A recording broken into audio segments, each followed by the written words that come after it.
os que sobreviveram ao exílio e estão de volta na província, encontram-se em grande aflição e opróbrio. Opróbrio quer dizer vergonha, né? Os muros de Jerusalém estão derrubados e as suas portas queimadas a fogo. Quando ouvi estas palavras, assentei-me e chorei. Lamentei por alguns dias e estive jejuando e orando perante o Deus dos céus. Então eu disse: Ah, Senhor, Deus dos céus, Deus grande e temível, que guardas a aliança e a benignidade para com aqueles que te amam e obedecem aos teus mandamentos. Estejam atentos os teus ouvidos e os teus olhos abertos para ouvirdes a oração do teu servo, que hoje faço perante ti, de dia e de noite, pelos filhos de Israel, teus servos. Faço confissão pelos pecados dos filhos de Israel, que temos cometido contra ti. Também eu e a casa de meu pai pecamos. Ou seja, Neemias, ele ora para quem? Por quem? Ele ora pelo povo de Israel, ele ora pelo povo de Deus, ele ora pela vontade de Deus, pela obra de Deus, pelo plano de Deus. Neemias também tinha razões de sobra para orar por outras coisas, para nem se incomodar com o povo de Deus. Ele estava em outro lugar, tinha um emprego, tinha sustento, né? Estava bem protegido, ele trabalhava na corte, né? Mas ele decide orar, e ele decide orar pela vontade de Deus, que era o povo dele. Povo de Deus, né? Isso nos faz lembrar de outra coisa, Mateus 6:33. Mateus 6:33 nos fala uma coisa que a gente fala toda hora. A gente fala toda hora a gente usa esse versículo. Mas será que nós realmente vivemos esse versículo? Mas Mateus 6:33 diz assim: mas buscai primeiro o seu reino e a sua justiça, e todas estas coisas vos serão acrescentadas. Isso foi Jesus que disse, não foi? E o que ele nos fala? O que ele nos ensina aí? Para nós buscarmos o que, primeiramente? O reino de Deus. A vontade de Deus. Foi por isso que Daniel orou. Foi por esse motivo também que Neemias orou. Né? Então, o que isso nos ensina aqui? Que nas nossas orações, a vontade de Deus, ela deve vir antes, pelo menos. Pelo menos deve vir antes das nossas vontades, não é verdade? Se a gente for colocar lá em ordem, número 1, número 2, número 3, o que é número 1? O reino de Deus. O reino de Deus. E normalmente a gente inverte essa ordem. Normalmente a gente inverte essa ordem, e a ordem de quantidade também é bem diferente. Né? Não é assim? Não é assim? Aqui, no capítulo 5 de Mateus, aliás, ainda no capítulo 6, do versículo 9 em diante, Jesus ele ensina os seus discípulos a orar. Será que esse versículo que nós acabamos de orar, acabamos de ver, será que ele se mostra verdadeiro no que Jesus falou em relação à oração? Será? Quer conferir comigo? Então vê lá.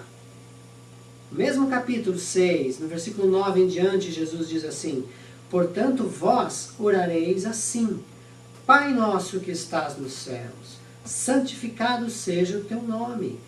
Venha o teu reino, seja feita a tua vontade, assim na terra como no céu. E o que vem depois? O pão nosso de cada dia nos dai hoje. Então veja que na oração que Cristo ensinou, ele segue esse princípio. Ele segue o princípio de buscar ao reino de Deus em primeiro lugar. Veja como é que Jesus coloca isso. Venha o teu reino, não é um pedido? Não é um pedido? Deus, venha o teu reino. Estabeleça-se o teu reino. que esteja na terra o teu reino, e seja feita a tua vontade, na terra como no céu. Né? Depois disso é que vem a nossa necessidade pessoal. O pão nosso, Senhor, de cada dia nos dai hoje. Né? Então, primeiro o foco é em quem? Em Deus. Depois o foco vem para nós. Né? Essa é mais uma razão pela qual a oração de Daniel foi respondida e foi respondida rápida. A oração de Neemias também foi respondida. Se você leu o livro de Neemias, você vai ver que a oração de Neemias foi respondida e foi respondida de uma maneira surpreendente. Neemias fez uma grandiosa obra em 50 e poucos dias, uma obra que demoraria anos para fazer. Né? Por quê? Porque Deus respondeu à oração de Neemias, porque Neemias colocou a vontade de Deus em primeiro lugar. Né? Então a oração de Daniel seguia a vontade de Deus, e a oração de Daniel se apoiava na palavra de Deus. Mais uma coisa, nós vamos adiante. Voltando lá para Daniel.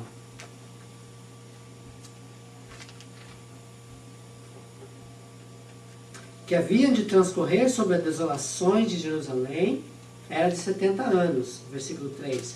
Dirigi o meu rosto ao Senhor Deus, para o buscar com oração e rogos, súplicas, né? Com jejum, pano de saco e cinza. Então o que ele fez? Dirigiu o meu rosto ao Senhor, para o buscar. Para o buscar. Né? A Joselita falou em buscar o Senhor aqui. Deu o exemplo de Jairo. Né? Jairo buscou o Senhor, buscou Jesus. Né? E se você pensar, imagine, vamos tomar o exemplo da Joselita aqui, Jairo. Né? Imagine como é que era naquele tempo com Jesus. Imagine um homem que tinha o poder de ressuscitar os mortos. Ele levantava os aleijados, ele fazia ver os cegos, ouvir aos surdos, curava todo tipo de doenças. Imagine o tanto de gente que andava atrás desse homem na rua. Imagine para você conseguir um appointment com ele, que difícil que era. Para você achar lugar na agenda, para você falar com ele. Será que era fácil? Será que era só chegar e ir lá e ir direto a ele? Né? Era difícil. Não é? Para chegar até o homem, era difícil. A multidão devia espremer ele, lutar para chegar até ele. Né? Eu lembro quando eu era criança pequena, lá em São José dos Pinhais, no Paraná. Eu morava numa avenida que, se vocês forem ao Paraná e se vocês forem de avião, vocês vão saber que aquela avenida, o pessoal que sai do aeroporto cai naquela avenida para ir até a capital, que é Curitiba. Né? Então, quando o Papa foi ao Brasil, quando ele foi ao Paraná, ele sai do aeroporto e ele passa por aquela avenida. E aquela avenida era atrás da minha casa. Né? E daí toda aquela galera ficou lá para dar boas-vindas ao Papa. E era multidões, era gente, e aquilo se arrastava por todo lugar. Né? E era só um homem, de boa fama, e de boa palavra, e de carisma. O que você acha que eles faziam com Jesus? E Jesus não tinha um papamóvel, com vidro blindado. Não tinha seguranças para manter as pessoas longe dele. O que você acha que eles faziam com Jesus? Né? Jairo o buscou, e ele o buscou e o achou. Da mesma maneira fez Daniel. Eu quero chamar a atenção de vocês para uma coisa aqui. Que a oração de Daniel, ela não começa no versículo 20 que nós lemos no começo. A oração de Daniel começa aqui, ó, no versículo 3. E ele diz o quê? Que ele começou a buscar a Deus com rogos e com jejum. A gente não sabe, na verdade, quanto tempo orou Daniel. A gente não sabe quanto tempo. Mas eu tenho certeza que não foi 15 minutos. Que não foi 20 minutos. Que não foi aquela típica oração nossa de antes da comida. Né? Senhor Deus abençoe, amém. Aquela de antes de ir para a cama, né? Aquela também é bem típica. Senhor abençoe. Acorda aí, amém, amém, amém. Né? Não foi esse tipo de oração. Pelas palavras dele, você já percebe que não foi esse tipo de oração. Daniel começou a buscar a Deus e ele só parou quando o quê? Quando achou. Daniel começou a buscar a Deus e ele só parou quando ele o achou. Você quer uma oração eficaz, queridos? Isso você tem que ter na sua oração. Busque a Deus. E o busque até você encontrá-lo. Daniel parou quando ele encontrou, quando a resposta chegou. Quando ele encontrou a Deus, Daniel parou. Lucas capítulo 11, versículo 9, eu quero dividir com vocês também. O que Jesus nos ensina sobre isso? Lucas capítulo 11, versículo 9.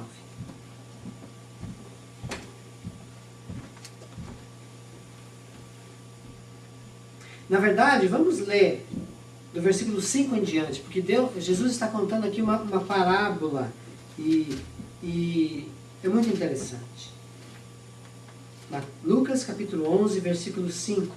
Então ele lhes disse: qual de vós terá um amigo, e se este for procurá-lo à meia-noite, e lhe disser: amigo, empresta-me 3 pães, porque um amigo chegou de viagem à minha casa e não tenho o que lhe apresentar. Se ele, respondendo de dentro, disser: não me importunes, a porta já está fechada e os meus filhos estão comigo na cama, não posso levantar-me para lhe dar os pães.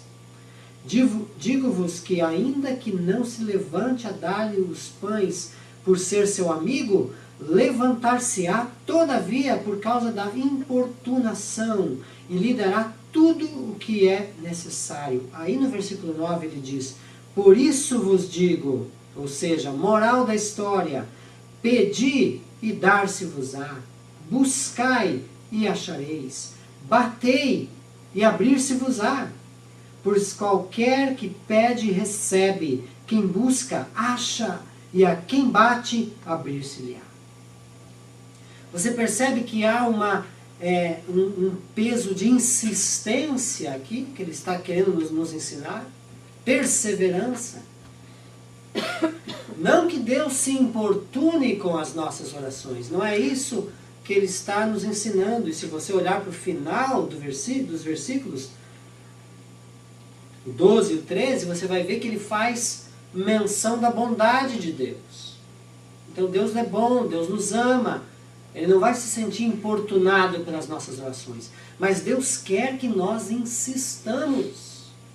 Deus quer que nós batamos na porta. Deus quer que nós clamemos. Clamemos, digo. Não é? Que nós busquemos até encontrar. Deus quer ouvir a nossa necessidade e quer ver também o quanto nós necessitamos. E o quanto nós cremos que Deus pode ajudar. É isso que Deus quer ver de nós. Nós não sabemos quanto tempo Daniel orou, mas ele orou até conseguir o que ele precisava. Até ouvir de Deus. Claro, nós não vamos garantir que todas as nossas orações vão ser respondidas e vão ser respondidas da maneira que nós pedimos. Mas nós